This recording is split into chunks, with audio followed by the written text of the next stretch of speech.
Good morning. I'd like to call the Executive Committee meeting for August 23rd to order. If we can get a roll call, please. Mr. Lear? Present. Mr. Hess? Present. Ms. Polk? Present. Ms. Weber? Present. Ms. Parker? Present. Mr. Fairfield? Present. Mr. Carrico? Present. Mr. Featherling? Present. Mr. Miller? Present. Mr. Long? Present. Mr. Hunter? Present. Ms. Foster? Present. Mr. Wheeler? Present. Mr. Searoy? We have a quorum. Any public comment today? I have none requested. Final time, no public comment. Moving on, approval of the minutes, July 26, 2022. Is there a motion? Mr. Hunter, Mr. Miller, all those in favor say aye. Aye. Those opposed, same sign. Motion carries. Steve, did you have anything under legislative today? Nothing today? All right.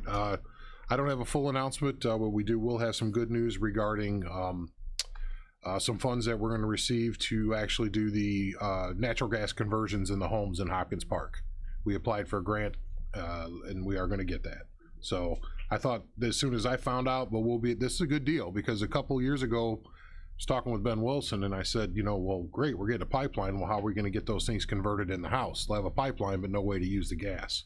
So looks like we're going to be able to help a finite number of people. So we're doing the calculations and we'll have more of an announcement once that award letter shows up, but we're getting it. So that's good news. Under information services, Kevin Duvall. You think, Kevin, you come up here, you can stay in the back. I'll stay back here. Mostly just here to be available if you have any questions. Quick update, we're doing our normal process. We also finished installing the camera security system in the planning department. That went well. We also, after maintenance, installed the TV for the planning department in the second floor lobby. We installed the software and the computer needed so they could do their presentation. So now as public comes in, I believe it's a highlight of the things that the planning department and the board is working on.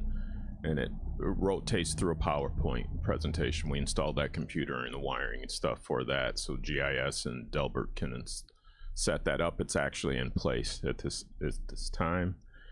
We went to judicial. As you know, they have a new judge. We finished that setup. That's a complete switch over in the chambers, plus all of the 9 courtrooms, because he's a floater judge, so he has to be set up in every courtroom in case as he switched out. That's quite a bit of work.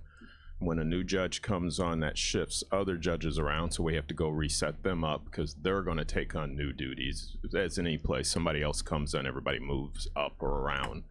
That requires us to do a setup change on that. In addition, in the chief judge's courtroom, we set up, when we talked about this previously, that we were going to do this, they purchased wireless access points to improve the wireless setting inside the courtroom. We did the first one inside the chief judge's courtroom. That's going well. We're going to do one inside each courtroom. Again, they paid for it. It's not anything out of the general fund. We'll do that as time allows.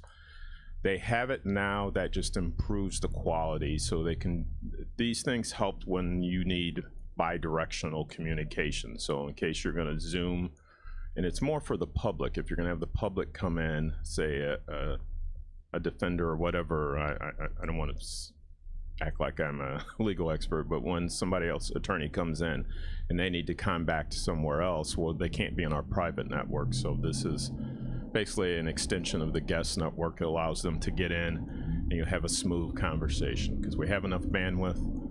It's just, it can be troublesome inside a courtroom. This improves that, and it does it immediately as soon as we put it in place.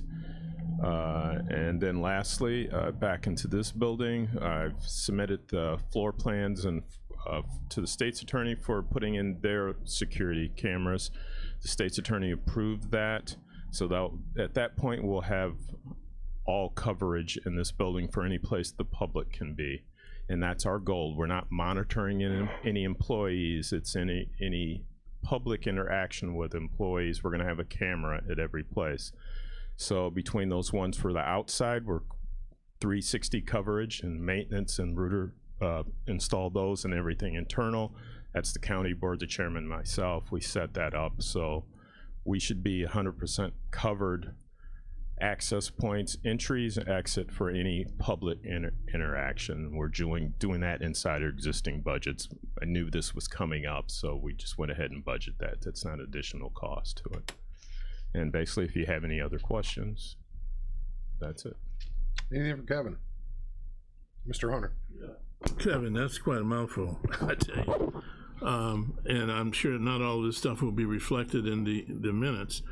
How might we receive a document which would articulate some of which, or most of which, the stuff that you, Chairman, and staff have been able to do? That's my question, and wrap my knuckles, Chairman.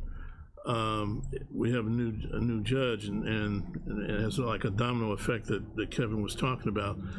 There's no other way to establish another remote location for that judge, or not? I'll let the chairman speak. Well, we're just talking about the technology part of it. This is a normal process. One judge left, another judge came and replaced them, so that requires a setup. So this is a normal process. But Okay. I may be misunderstanding you. No, I'm cool. I mean, it's like a domino effect, but it's just really interesting and quite technical in terms of the information that you're imparting to us. So that's quite a lot. Well, I hope I didn't explain it poorly, because No, you didn't, no. it'd be Well, that I think, point. if you forgive me, I think what might be the missing piece is part of this project was the grant the courts received for some of these technological upgrades that you're doing as these changes are happening. Is that correct? Like Yes. the owl, or whatever they call it, where it picks out the person in the room that's talking and goes to them, that type of stuff. Yes, and what happens is they consult with myself. They have something that they want to accomplish. They consult with me, and I say, well, you could do this, you could do that. They make the final decisions. They decide how they're going to get those funds, and then we go install what they're doing. So it's actually their plans for what they want to do.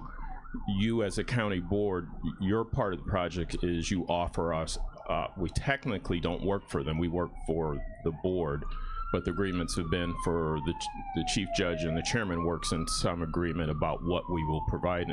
Usually what you provide is our labor.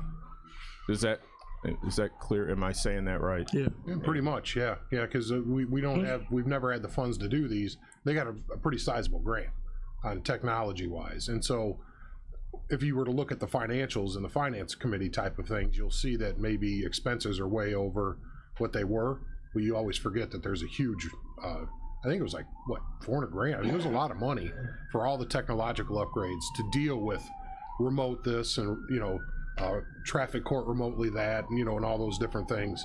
The Zooms that are in there, the attorneys that could Zoom in if they so choose to let them do that. So the flexibility is being built in now for potential of other things that would disrupt the courts later, like contagion or other things. Hope that makes sense. And usually you would already know about it, because when the chief judge or the chairman has spoke about it, it had been at a different time. What I'm doing is reporting back to you, so you know the department that works under you, what they're doing with their time. So that's more what okay, we're doing this, we're doing that for this department and that department. The financial part, that's something you've probably already approved or been made aware of it. I don't go into that, because that's not what I do. I don't question it. I just ask them, do you have the money? Are you purchasing it? If so, we'll come over and do that part for it. Any other questions, thoughts on this? It is going to be quite amazing once we get through this, the steps we have taken to go from, hopefully go to a clogged courthouse that was behind technology-wise, that was behind with the electrical wiring and infrastructure, and the poor jury assembly in the basement, poor use of space, actually a poor experience in jury assembly. Everything we're doing is going to be changing that whole, I don't want to say customer service aspect of the building, but also the cost that it takes to operate that building. That's the overall goal with all this stuff. And then to make it easier, you don't have to take a whole day off to go to traffic court. We want to make it so you can get on your phone like the rest of the world and say guilty or not guilty or whatever, and then go about your business the rest of your day. So that's where From what I've seen of what you're working on and what you've had me consult on, it's going to be the biggest improvement to that building in the 20-something years I've been here. What the project is, at least. it's just a start, because we have the ADA stuff to go after that for the people that work there, not just the people that are using the courthouse. The people that work there have the same ADA accommodations as everybody else. So we're on that next, after the basement. So it's never going to stop, folks. Sorry. Thanks. Anything else for Kevin? Appreciate it. Next up, I think, is Mr. Beavis, correct? Health Department.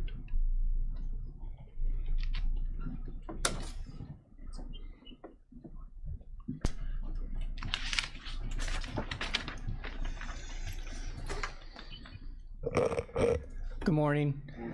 Just real quick, I'm going to go over the report. It's in your packet, but in talking to some individuals who are watching, they don't necessarily see this. So if I just say read it and answer questions, and they're not getting some of that information. So I'll be as quick as I can here. As of 8/19, when I wrote this report, this was a few days ago, Kankakee County had 32,633 confirmed cases of COVID up to this point from day one. We are at 374 deaths now in Kankakee County. That's an increase of 1 from July 19th, and that's only 1 death that we've had in over 2 months, a little over 2.5 months. So that's a really positive sign that the lethality of COVID at this point, with the variations that we're seeing, is changing, that it's more of a severe illness for a lot of people that are still getting it.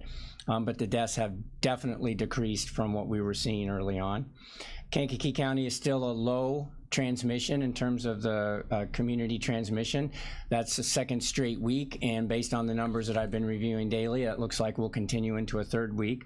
So that's a positive sign. And with school starting, we're monitoring the daily numbers of cases there, but so far, you know, a lot of schools have been in session for approximately a week. Currently, right now, what we're experiencing with the exposure levels of somebody who has COVID and exposes somebody who may get it, we're seeing typically 3 to 5 days is when that individual then becomes ill. As a result of that, not seeing numbers right now that seem to reflect, you know, with all the students being in the classrooms and everything now, closer proximity, that we're seeing any higher numbers yet. So let's hope it stays that way, but we'll be continuing to monitor that on a daily basis. The fully vaccinated rate in our county is 51.7%. Hispanic population is at 51%. The Caucasian population is 49.9%. And the African American population is 43.3% fully vaccinated. We continue to hold vaccine clinics on Tuesdays and Thursdays. What I need to add that I didn't know when I first wrote this, and this was as of yesterday, we have received this new Novavax vaccine that is out, that's approved by the CDC. The state has given us the directions on who and how and why they get it, the dosage and everything like that. So that is available today at the health department. In addition to the Pfizer, the Moderna, and the J&J. The Novavax is a little different right now. It's made differently. What I can tell you is that it's different than the original versions of the mRNA vaccines that came out. A lot of people were not pleased about those, or they said those were the reasons why they maybe didn't want to get the vaccines in the first place. This Novavax is made differently. I don't have any more specifics other than that, so I apologize, but it's only for individuals right now who have not had any shot at all. So if you've already been vaccinated, either with the Pfizer or the Moderna or a booster, this is not the vaccine for you. This is a new vaccine that are for these individuals that have not been vaccinated for COVID at all. It's a 2-shot series, and it's not approved as a booster at this point. So if anyone in this room, or if I was an individual who's not been vaccinated yet at all, and now I decided I was going to do it because this one's different, I could come down to the health department or wherever somebody has the Novavax, possibly the pharmacies, and get my first shot. And then it's a 2-dose series, and the second shot would take place anywhere from 3 to 8 weeks out from that, depending on schedule. So the other ones, if you remember, it was, you know, 2 weeks or 3 weeks and 4 weeks after your first shot that you had to get it, and there was a real tight window in which they were trying to have everybody come back to get those second shots so that the efficacy was as good as it could be. This one's a little bit different. It's got a lot more flexibility time-wise, so if somebody's traveling or not back right away in those 3 to 8 weeks, they can work that out. People considered at high risk are still recommended to be getting vaccinated, to wear masks indoors where there's areas of high spread. But as I said, Kankakee County right now is a low transmission. A lot of counties are beginning to either drop from high to medium or medium to low, and we've been low for a little bit. I think there's a couple of counties south of us that just turned green or what would be considered the low. So within our region, we're beginning to see lower cases. August is breastfeeding promotion month, so we've definitely been posting a lot of information on our website, Facebook, in regards to resources for that, for our WIC program, our Women, Infants, and Children program at the Health Department, as well as educating the public on any current issues that are out there. We'll typically share whatever we see on CDC or IDPH. A lot of community agencies that are sharing events that are coming up, we'll try to post those then to help advertise those events too. We hosted a car seat safety check and a handout at the farmers market here in Kankakee on July 23rd. We promoted our WIC, Women, Infants, and Children grant and the services available to the residents. We hosted a booth at the county fair for the first time in a number of years from August 3rd to 7th, and we heard a lot of good feedback from that, from people who were asking questions about the services that we have. On August 6th, we assisted with the Hippocrates Clinic to help provide requested services, and there we were doing vaccines and booster shots. We did a total of 16 shots, I believe, which is a pretty good outing. And then we're continuing to see where we can go out into the community if we have staffing available and the time and resources allow. Residents can still order additional free COVID tests by going to covid.gov/tests and placing an order. That's something that's still available for everybody. And then lastly, I did want to add, and I put some information in your packet, hopefully it was sent out. Obviously there's a lot of news now about monkeypox virus. Kankakee County did have a positive case. We put a press release out earlier this week. I believe that's in your packet. Just providing the education of what the public needs to know about that at this point. The vaccine is available here at the health department. The vaccine, however, is a lot different than the typical vaccines for a flu shot or even a COVID shot. The vaccine is really only for individuals who are a direct exposure to somebody who has monkeypox. So if you don't know anybody that has monkeypox, you've not traveled to a community that has a monkeypox outbreak, or you're not one of these individuals that's more at risk for the monkeypox virus, then you're not typically going to just go and say, I want the vaccine.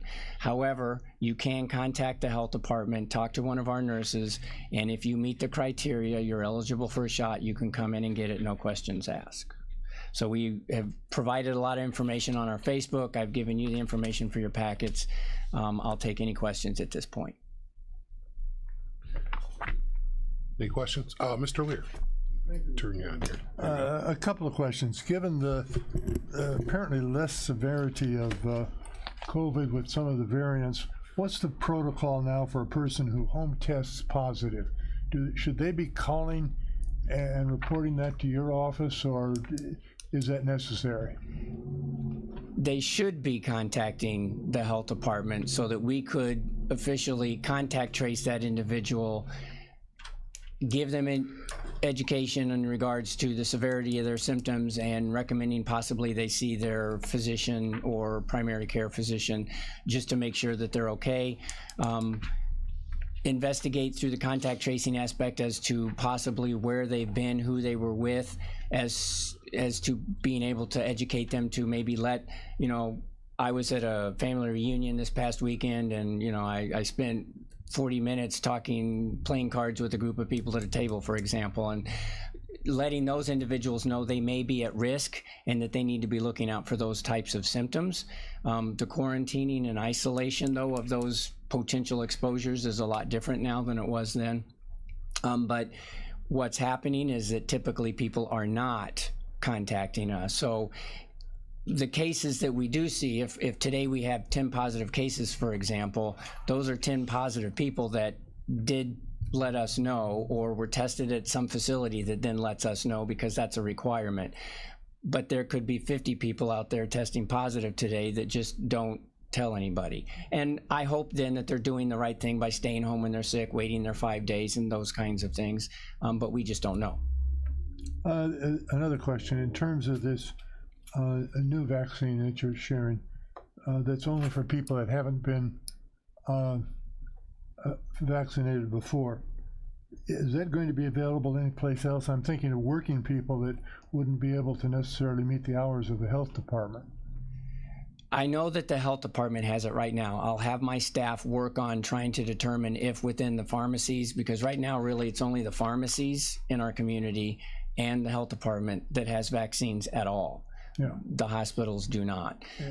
So I'll look into that and I can get that answer back to you to make sure. I just know that we ordered ours and we have it, but typically the pharmacies will have ordered and have their vaccines even long before health departments receive theirs, but I don't have an answer today just exactly. I would like to know that.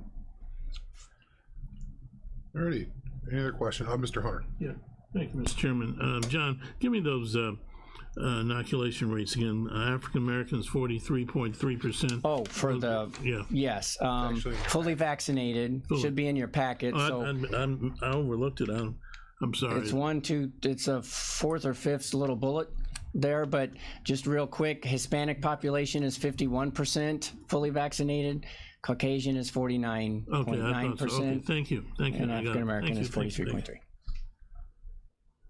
Maybe in the future we throw some of these up on the screen, the bullet points. Or is this going to be a standard? That's typically what I was doing, yeah. And Because we could these stuff for the public, I think that would want to see it. And that's Maybe what- we throw it up on the screen. yeah, the concern just before the meeting started was I don't have this information, because I was just going to say questions, and then I realized, well, you see it, but they don't. Right. So maybe in the future we'll just throw it up while you're doing your report, and then we'll take it back down for discussion. Thank you. Okay. That should help, because really a lot of what you do here is public information. You're not just here to report to this board. You're here to get the information out to the public, I would think. So, any other questions? All right. Thank you. Have a great day, everyone. You too. Schools, Frank Pacunas. I think Frank is here today. Thank you. I met with Frank yesterday. We're working on a cadence for reporting back here. It'll be an as needed. If executive committee members would like Frank to come in to talk about something, let me know. But usually it'll be either semi-annual or annual reporting coming in, talking about truancy and things like that that are relevant in much the same matter as Mr. Beavis, to get that word out to the public. So we don't demand his time because it's pulled in a lot of different ways, but I said whenever something's relevant, please come. And then if you want to see the regional superintendent, please let me know and we'll make sure that he's available. So the VAC, Karen Smetansky with a monthly report. Is there a motion to put the monthly report on file? Mr. Carrico, Ms. Parker, all those in favor say aye. Aye. Those opposed, same sign. All right. Should be on. Good morning. Morning. So I wanted to go through a couple things with you this morning. So for our Veterans Treatment Court, we did find out that we all know that Judge Kramer is retiring, and we believe that our new judge, Marlo Jones, will be appointed, and we're excited about that. He is a Navy veteran, I believe. So as a veteran, we're excited to have a veteran sitting on our treatment court. I'm gonna try to get through this. This last Thursday, I got a phone call right before Veterans Treatment Court that our June graduate, David Tuke, was found in his apartment from apparent suicide. His 17-year-old son found him here in Kankakee. We don't know autopsy results or anything, but it is my first You know, I dealt with a lot of death in my life. You know, my parents are gone, and I've lost a lot of wonderful veterans through my time, but I've never lost a veteran to suicide. And that was a tough one. He just graduated June 16th or whatever, and August 18th, they found him. So even though our courts do a lot of good work, it was a tough one to swallow. And to know that his son found him was really even worse. They hadn't heard from him since Saturday, so they went and checked on him. And his services are this week, and we're actually going to take as many of the court people that want to go in our VAC bus up and go out to Abraham Lincoln with them and take them. So please say prayers for his family. He's got 3 younger children. One's actually in the Navy at Great Lakes. One just got out of high school, and one is in high school. So please keep the family in his prayers. Okay, now on to better things, sorry. So attached to your packet, and I'm making you all aware of this because you all know veterans, right? So the PACT Act passed. That's that Toxic Exposure Act that we talked about a little bit last month. Within that, there is a Camp Lejeune Act, which is part of that. So if any of you watch TV, I'm sure you've seen all the lawyers out there wanting to have veterans come sign up for those attorneys and sue the government. It is our recommendation as county veteran service officers that you tell your constituent veterans, if you are asked, to not do that right away. Although there is a 2-year time frame that they can do that they are better off to start with the VA, file a claim, see what they get from there, because although they can get both, their lawsuit part will be offset by what they get from the VA. So it is whoever they sign up with will probably send it to somebody in North Carolina, because it has to be somebody in North Carolina that does the actual lawsuit. So until they are appointed an attorney in North Carolina, it really does them no good to sign up with Joe Smith in Chicago, if that makes sense. So somebody's going to take a cut here and somebody's going to take a cut in North Carolina. So just tell them to hold off on signing up with anybody until they do step 1 first and then do step 2 second. So, or come see us and we'll start square one. So that information is attached. The other thing is I did send to Andy, Kelly, and Jasmine yesterday information on supporting Operation Greenlight for veterans. NACO, the National Association of Counties, and the National Association of County Veteran Service Officers have paired up to do Operation Greenlight, which is November 7th through 11th. This was started in New York, and actually by a dear friend of mine whose name is Jason Skinner. And they are asking that all counties put through a resolution that will ask county buildings, residents to light up their houses, the county buildings, any place you want to light up green for 1 week in honor of veterans. November 11th, of course, is Veterans Day. And so Operation Greenlight is for those approximate 200,000 veterans that transition to civilians every year. And all of those that experience that high level of stress as they come home and don't know what to do with their lives, and everything else that comes along with that. So I ask you as an executive board if you can look at the Operation Greenlight paperwork and take that to the county board and perhaps put through that resolution so that by the time November comes around, that is a resolution for the county to make Operation Greenlight happen for Kankakee County. I'm a firm believer that that is a great thing. That blue light out there right now for the police officers is great, but 1 week for our veterans would be wonderful. And then updates on our move. We're proceeding. We have a letter of intent that is due back to the landlords today. We went through the building and put a work order together. That is all ready to go. We have a few minor changes with some proofing that was done this morning, and other than that, that is all set, and I am open to questions. Any questions for Karen? Alrighty, I asked Wes to give me an analysis. Typically, we light up the courthouse, but I don't know the ability to change the colors. So there's different colors for different things, and we're changing them. I would like to look at a solution where we can somehow, I don't want to say automate, but really color on demand.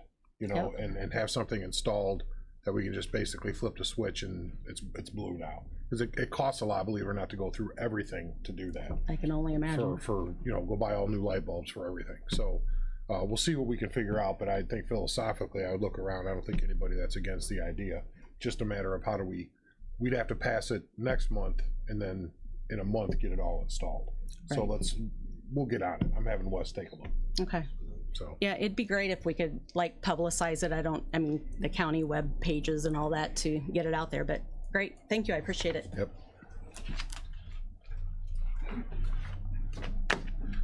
Alrighty, let's see. County Administrator Report, Anita Speckman.